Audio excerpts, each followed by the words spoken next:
So I'm going to build on what's just been said by Jason and Eric, because I think there's lots of kind of agreement and shared concerns regarding both a sense of the political necessity of a certain lobbying factor for the ways in which artists contribute, both economically. Oh, sorry, could I have a glass of water?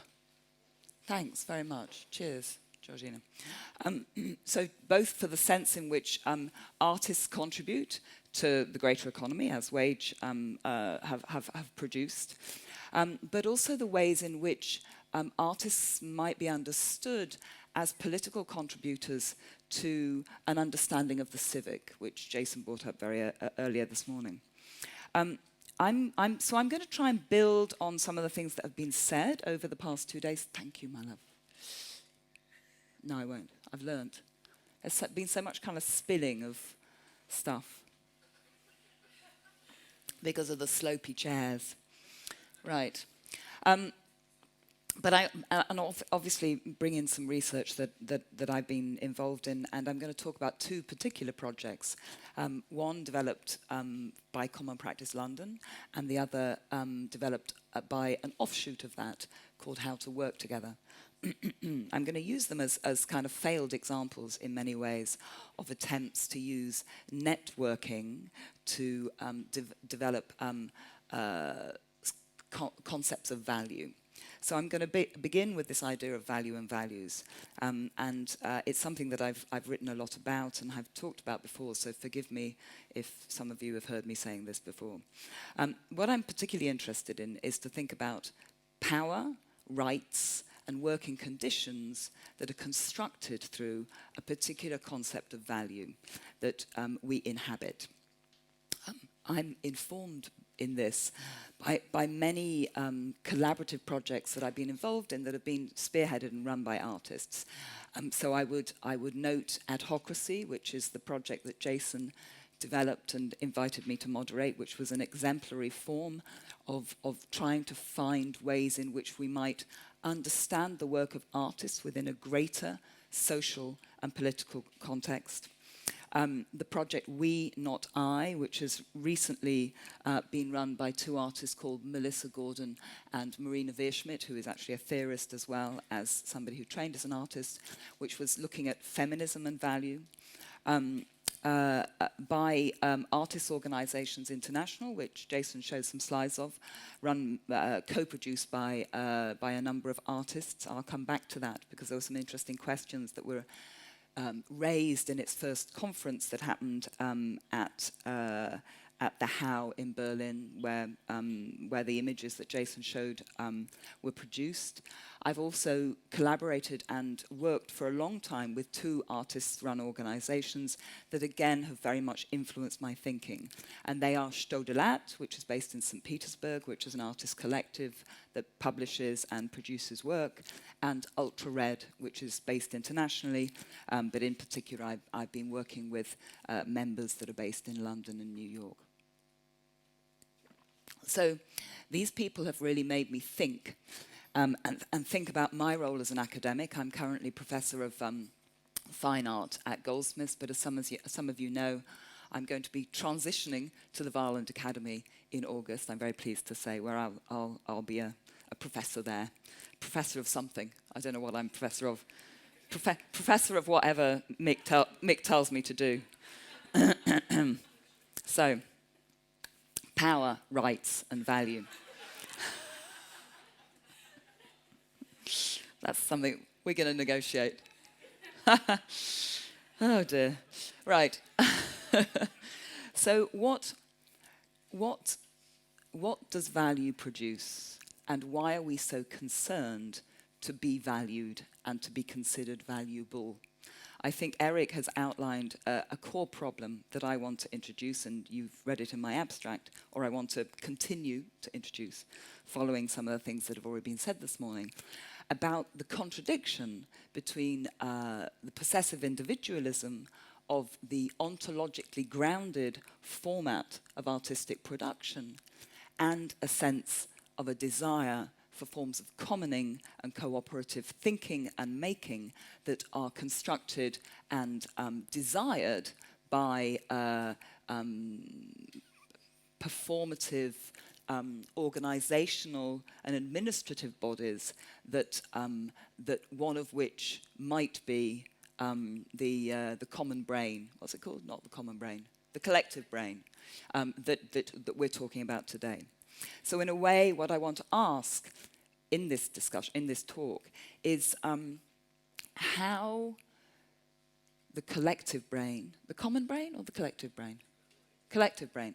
How the collective brain might be able to resist some of the problems that I've encountered in working with artists' organizations, whereby the contradiction between the privatized format, the ontological format, I will call it, of artistic production is met together with attempts to work together to produce forms of what I would call devaluation and the de-ontologization of the formats that are produced. So it's a kind of contradictory, cyclical concern that often breaks down and deconstructs the modes through which artists run and organized collectives attempt to work.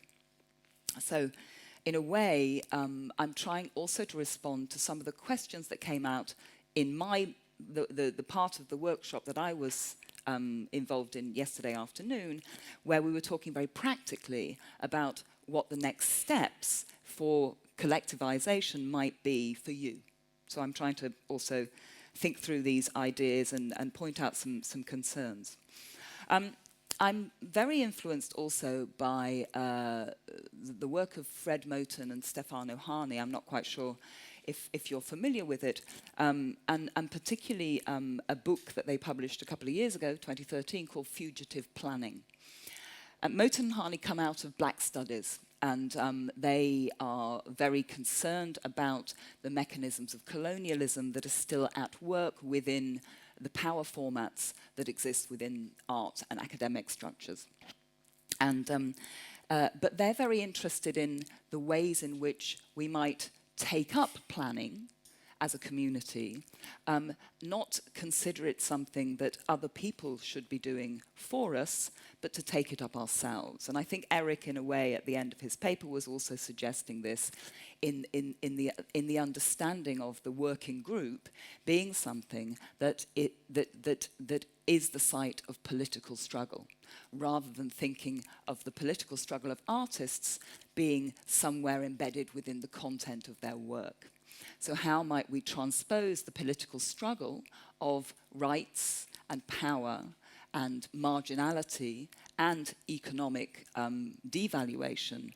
How might we understand the processes of planning and administration as the sites of political change, rather than the exhibitionary format? And I'll come back to that. So let me see, where am I? Okay, so in other places I have argued, and I'll do it briefly today, that the very construction of the concept of value is a capitalized construct.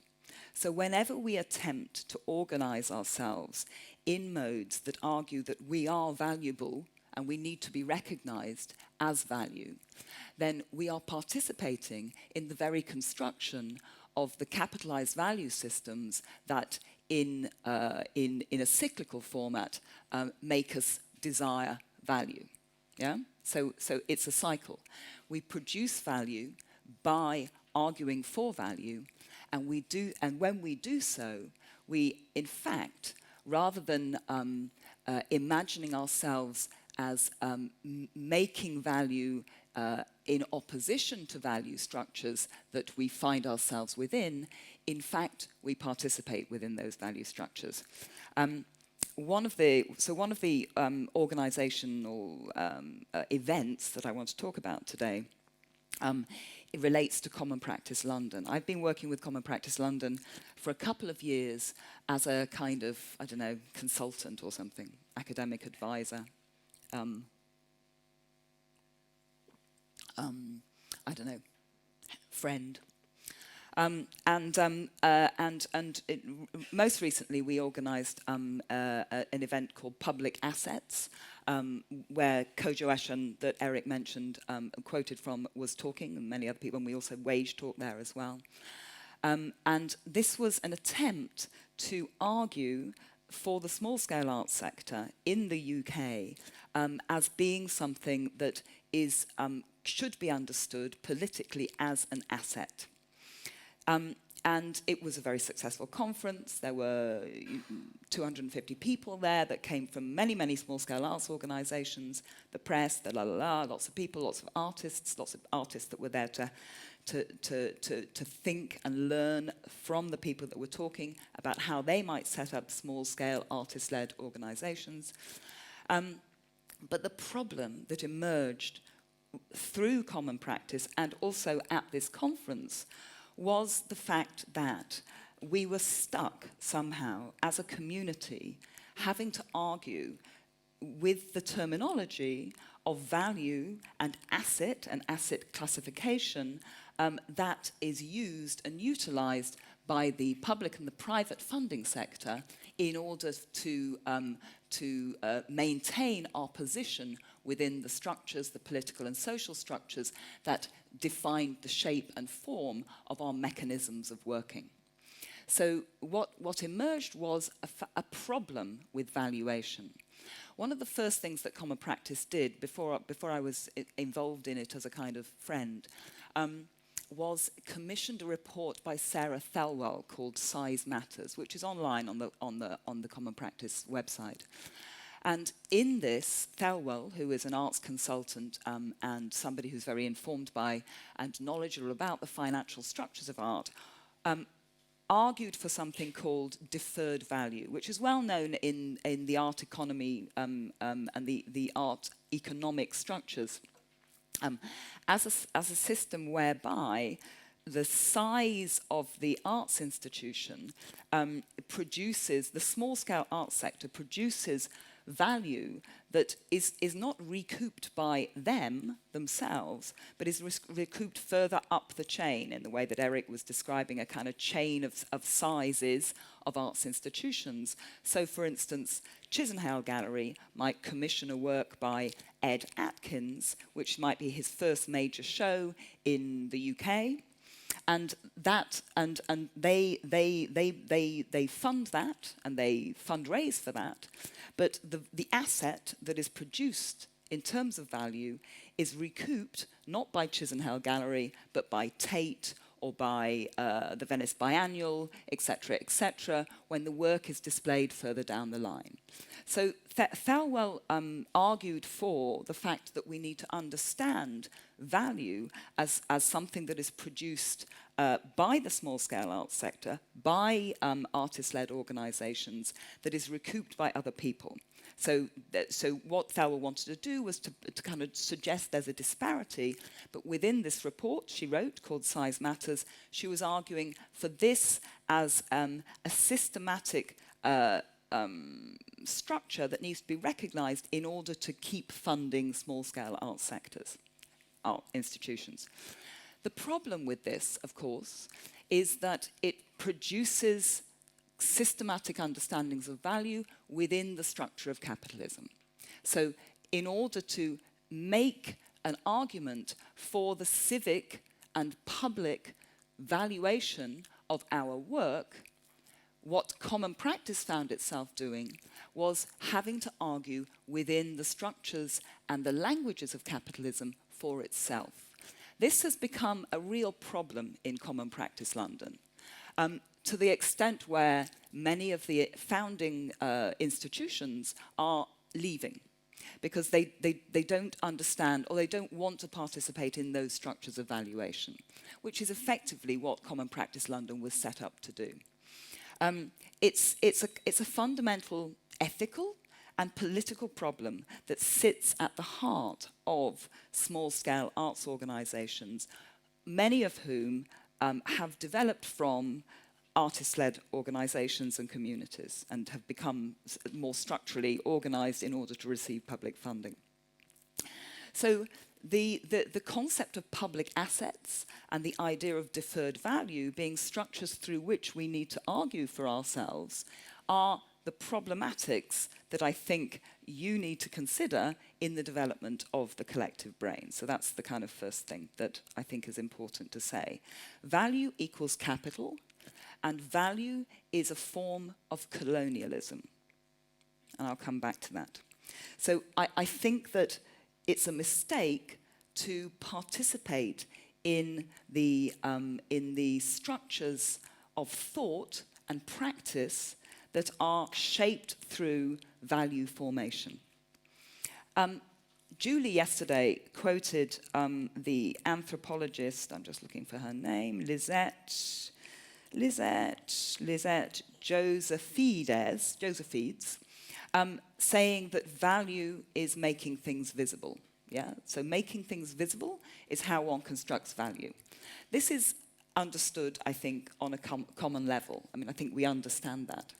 But I think we need to really work out the structures of being visible as artists, which, of course, we understand as a display structure, a structure of exhibition, and a structure of making ourselves visible through practice, through production, through display. We need to think about that ontological display format that is embedded both in artistic education and in the desires of artists, and its construction of value systems that are embedded within capital. So what I'm trying to say is quite complex, but I think that we might need to reverse that understanding of value production as being that which is embedded in making things visible. We might need to reverse that. It might be important to make things not visible in order to enter into processes of what I have called, in other contexts, processes of devaluation. So processes of removing value in order to construct different formats of community in order to move forward collectively and cooperatively. As a note, it's very interesting. In order to receive Arts Council money in England, one has to become a charity.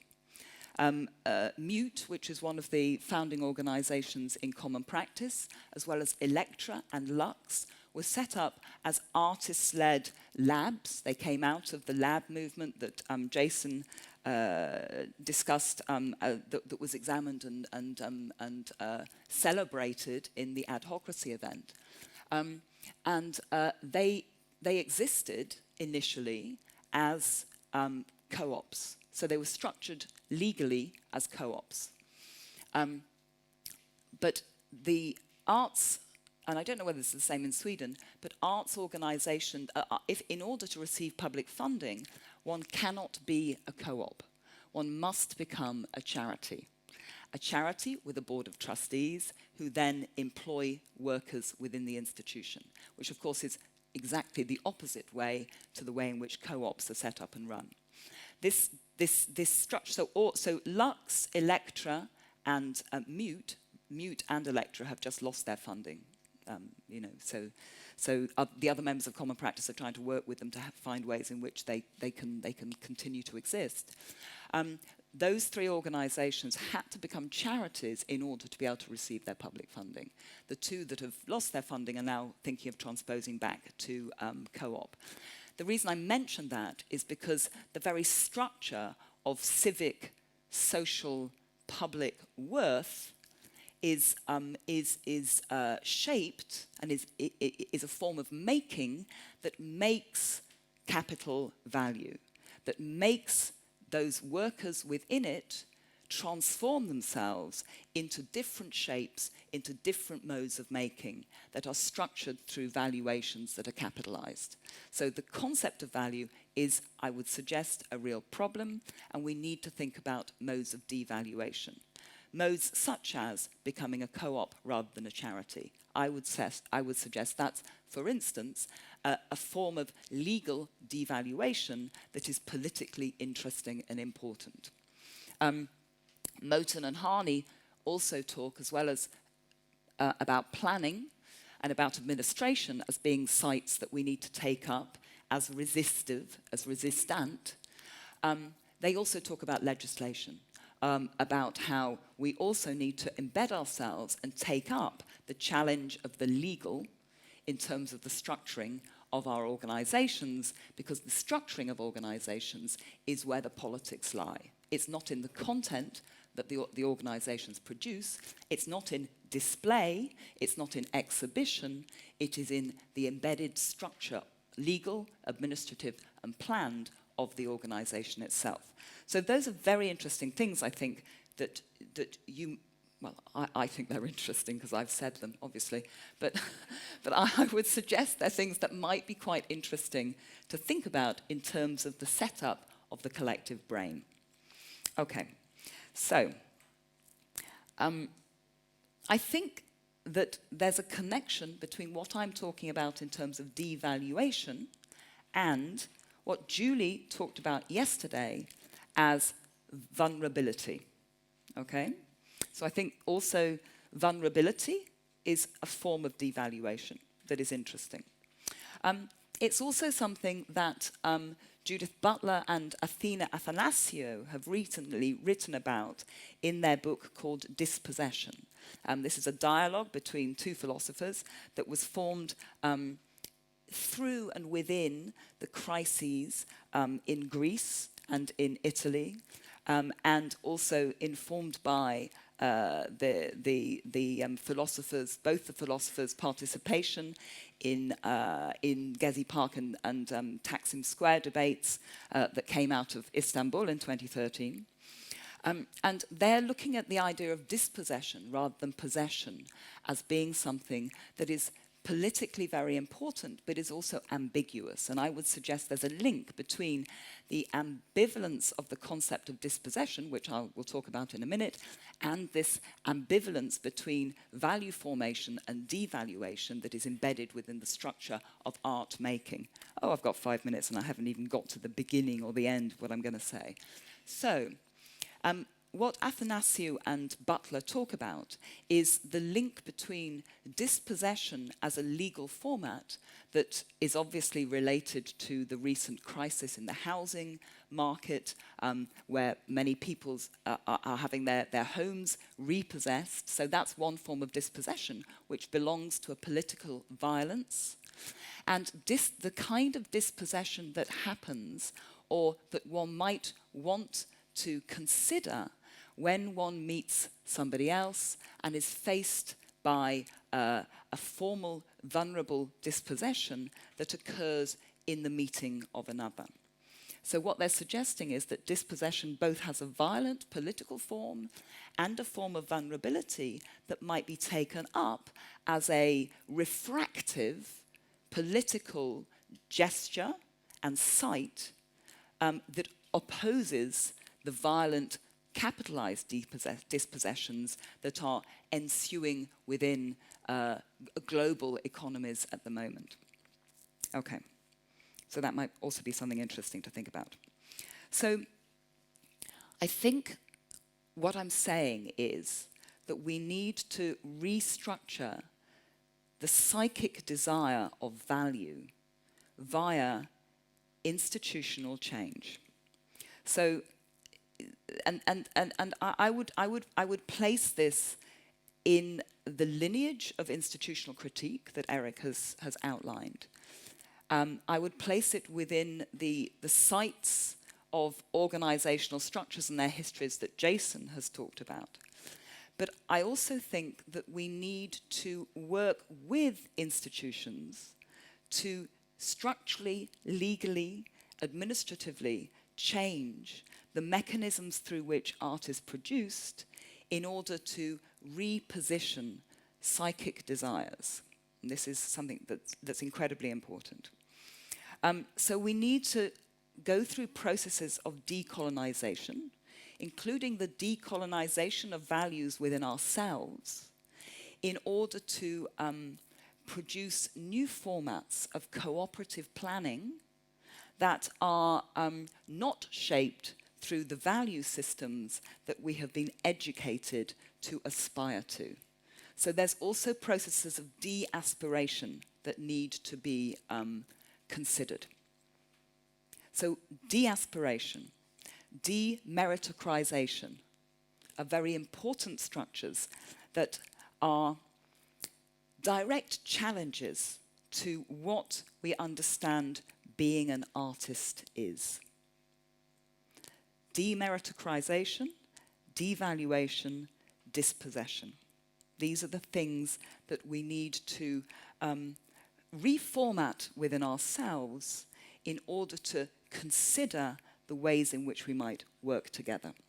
I'm going to very, very quickly mention my other case study, because I haven't even got to it yet, which is a project called How to Work Together, that I am still, because it's ongoing, have been invited to contribute to as a thinker.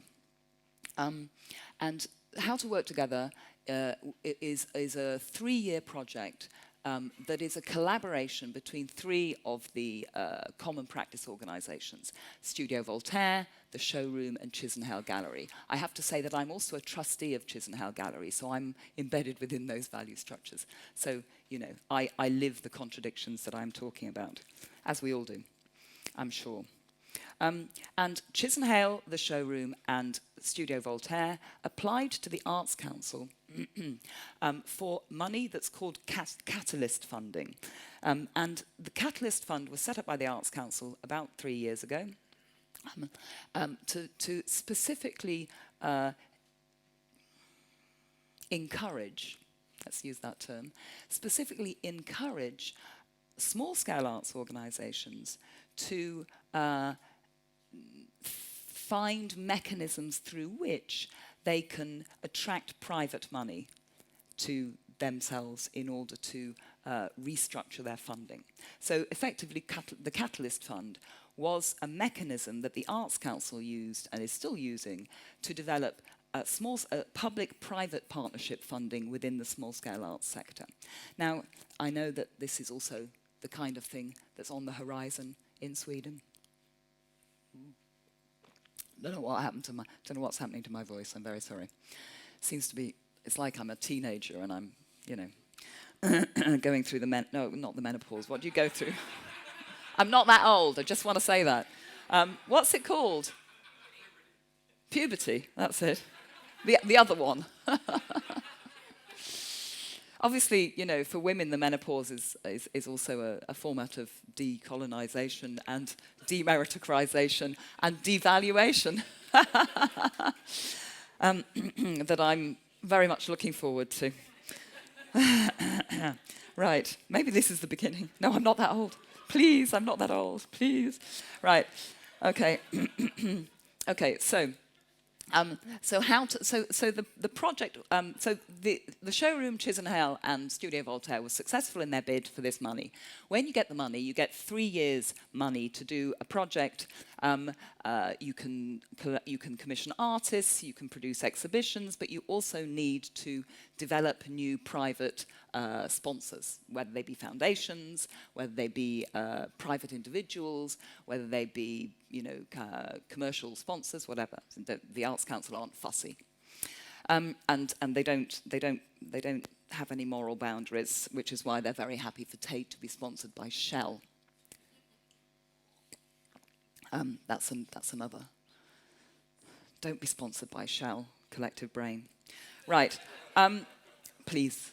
So consider your collaborations, consider the politics of your collaborations. So they got a lot of money. I think they got $500,000 to together produce a series of exhibitions and a series of public talks and pieces of writing that are published, and some of mine's already published on the How to Work Together website if you're interested. And but what they do, what Catalyst funding does, is it decreases over the 3 years. So you get full funding in the first year, you get like a third less in the second year and a third less in the third year, and you have to prove over the course of that time, I know, over the course of that time, you need to find funding that matches the amount of money that the public grant has decreased by, yeah? So The showroom Chisenhell and Studio Voltaire are very good at this, and they have already proved that they can raise this money, and they called the project "How to Work Together." Now, it seems to me that this, and they've commissioned lots of artists, and it's an ongoing project. The most recent one is a work at Chisenhell by Ahmet Ogut. Showroom has just produced an interesting film by Wendelin von Oldenburg. So the work is out there. The project is called How to Work Together, and it is a direct mechanism of neoliberal valuation formation. Okay, so the galleries are finding themselves in this contradiction. They've cited themselves in this contradiction. They didn't have to apply for the funding, of course, and many of the other organisations that have been successful in this catalyst funding have also found themselves in this contradiction, where the artists that they are commissioning are producing content for their galleries, which is, left, is anti-neoliberalism, is kind of provocatively thinking about race and gender within the museum gallery structure. So the content embodies a form of politics that the funding is directly opposed to. So they're producing this contradiction, yeah? And this is again why I think, following Moten and Harney, that the site of our politics has to be structure. We can no longer produce anti-racist content in our galleries and our artist-led spaces and be funded by overtly gendered and racialized funding structures, for example. Yeah, which is something that Moten and Harney write about at length in this book, Fugitive Planning, and are continuing to do. Okay, how can I end what I want to say? Okay, so two things. Two models to look at, I think. I've recently become involved in a long collaborative project set up by the Bartlett School of Architecture in London around the concept of the institution as a social condenser.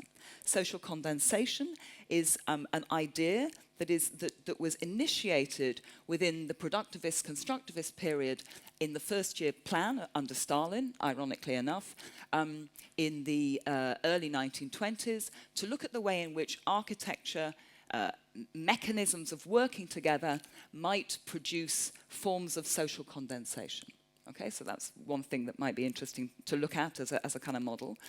The second thing I want to say is that unionism came up in our workshop yesterday, in our discussion, and I think that unionism is a really important model that we have lost in the UK and we need to recalibrate and rethink. Why is it that every time somebody sets up an artists' union, it fails? I think that's really important.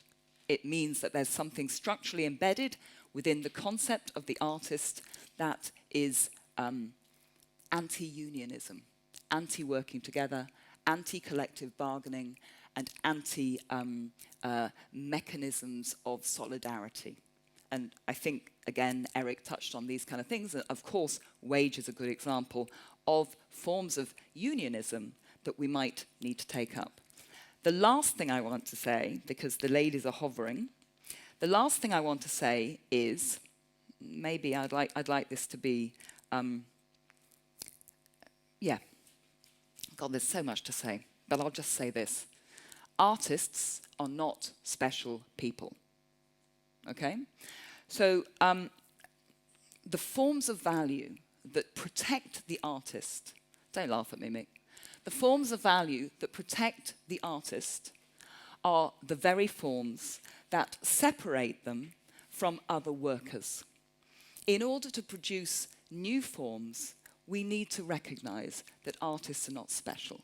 Artist-led organizations are not special. They're not different from any other form of organization, okay? And in order to produce social change, which all artist-led organizations say they want to do, they need to recognize that, the people that clean the space after the artist-led organization has left to go to the pub are the same as them, and they need to talk to them, okay? So, yeah, I'll leave it there. Artists are not special people, and artist-led organizations are not special. Thank you very much.